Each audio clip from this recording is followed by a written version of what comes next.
I have come to Cox's Bazar during these holy months of Ramadan on a mission of solidarity. Solidarity with Rohingya refugees and solidarity with the Bangladeshi people and the local communities that so generously host them. And I'm here to shine a global spotlight on the plight, but also the potential of Rohingya refugees.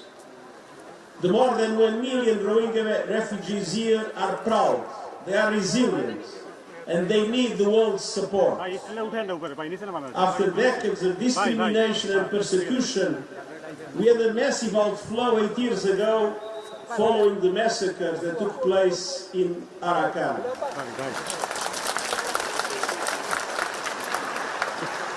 Many others arrived more recently, escaping brutal violence of human rights, triggered generalized anti-Muslim hate. And this is especially significant as the world tomorrow officially marks the International Day to combat Islamophobia. Rohingya refugees have come here for what people anywhere seek: protection, dignity, safety for them and their families. I met and spoke with many of you today and was inspired by your courage and moved by your determination. Many shared harrowing accounts of their ordeals in Myanmar and their journeys here. They want to go home. Myanmar is their homeland, and returning in a safe, voluntary and dignified manner is the primary solution for this crisis. My message to all parties in Myanmar is clear. Exercise maximum restraint, prioritize the protection of civilians in accordance with international humanitarian law, and prevent further incitement of communal tension and violence, paving the way for democracy to take root and to create the conditions for Rohingyas to be able to go back home as they all want. But the situation in Myanmar remains dire, including in Rakhine State. And until the conflict and systemic persecution ends, we must support those who need protection here in Bangladesh. I have to confess that we are on the verge of a deep humanitarian crisis.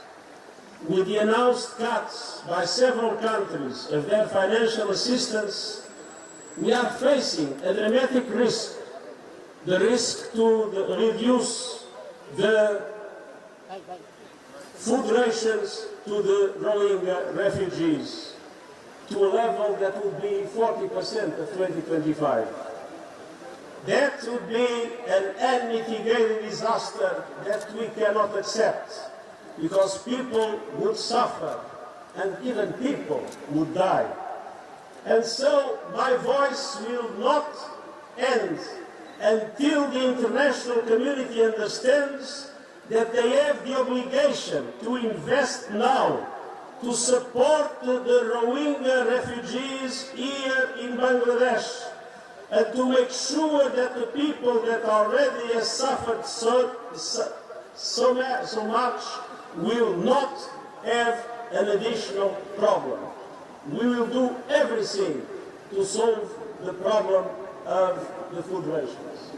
Humanitarian assistance is important, but we must recognize the enormous support of the Bangladeshi people, sharing their land, their forests, their scarce water and their mineral resources.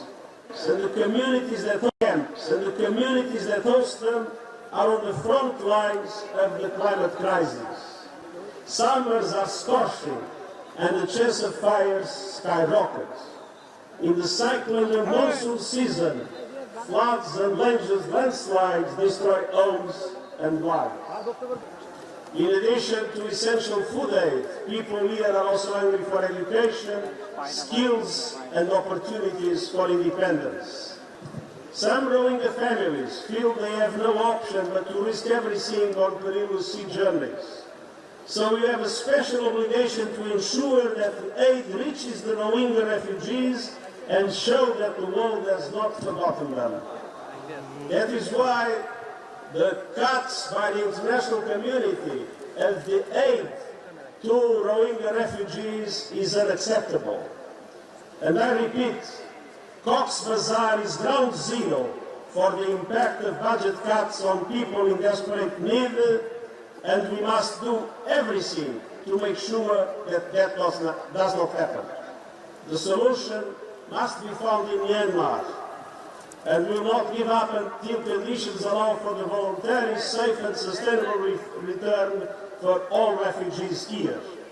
And until now, I urge the international community not to reduce the support to Rohingya refugees. They must step up and guarantee your well-being. This is the holy month of Ramadan, the month of solidarity.